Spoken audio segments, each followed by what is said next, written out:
marken mata faɗi.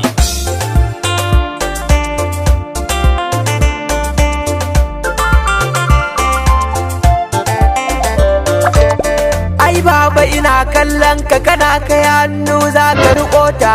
Wace ce zahir ko kuma zo dan babu faɗan inje ta. Ke mu'aza abokina ne kin san aije ya sai mota. Sai zo shi da yar shi ta goye yar bulbul mai suna Binta. Kin san sha'anin ka da yaro dan na sai biskin na bata.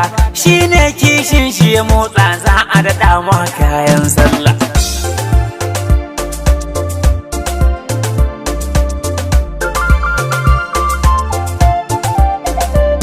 Mama na rantse Kai ka ci gidanku da kanka kamar akushi ya kone. In ka ƙara bacewa kala sai nama askin kwalba ne.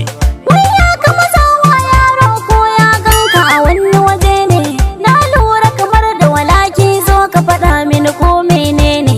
mama daman baba na kalla. Na sai goro ina sauri ne. Da ya ganni ina taunawa wai sai na gutsura na bashi.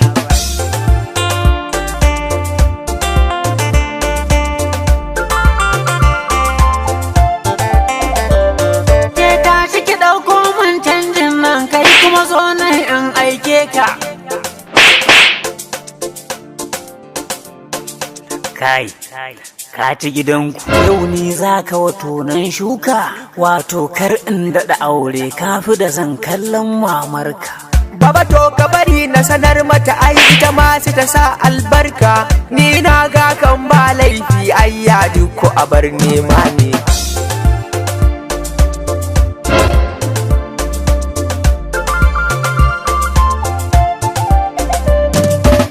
Lallai yaro ne zai ɗaure min kura ɗaki.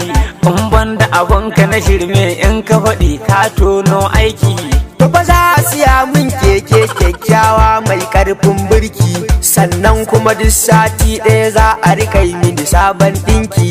Ai wannan mai sauƙi ne in kai wa bakin nan birki.